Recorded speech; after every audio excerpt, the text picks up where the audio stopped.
पूर्व सीएम हरीश रावत ने गोलज्यू मंदिर में अर्जी लगाने पर भाजपा ने कहा था कि हरदा कोई सिद्ध पुरुष नहीं है जो कहे और वह लकीर बने।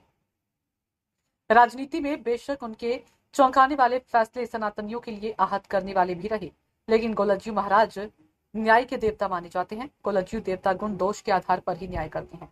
वहीं बीजेपी के इस बयान पर पलटवार करते हुए कांग्रेस की प्रवक्ता गरिमा दसोनी ने कहा कि भाजपा ने 2017 के विधानसभा चुनाव में जुमे की नमाज और 2022 में मुस्लिम यूनिवर्सिटी को लेकर झूठ गढ़ा, क्योंकि भाजपा ने विकास कार्य तो किए नहीं, विकास के नाम पर उनको वोट नहीं मिलते, इसीलिए भाजपा ने झूठ का रास्ता चुना। लेकिन अभी तक कोई ये साबित नहीं कर पाया कि कांग्रेस की सरकार ने जुमे की नमाज की छुट्टी का आदेश जारी किया था और इसलिए हरीश रावत ने इंतजार करने के बाद न्याय के देवता के दरबार में अर्जी लगाई है।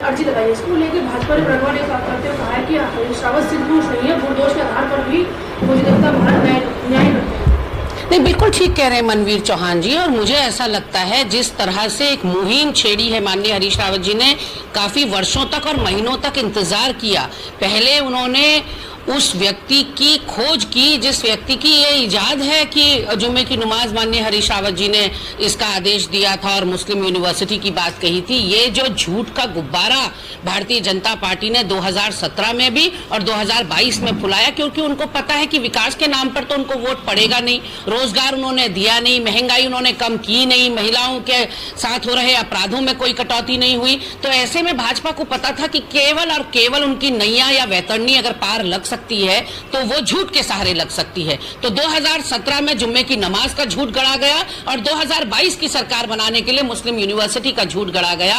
और हमारे वहां शायद मनवीर चौहान जी को पता नहीं होगा कि हमारे वहां के लोग गोलज्यू देवता के पास ही जाते हैं न्याय के लिए, यदि उनके ऊपर कोई अत्याचार या अन्याय हुआ होता है। तो ऐसे में जब चारों तरफ से मुनादी करने के बाद भी कोई व्यक्ति सामने नहीं आया जो ये बात साबित कर सके कि माननीय हरीश रावत जी ने ऐसे कोई आदेश या ऐसी कोई बात कही थी, तो अब वो गोलजू जी की अदालत में गए हैं और वहां उन्होंने अप्लाई किया है, एप्लीकेशन लिखी है गोलजू महाराज को।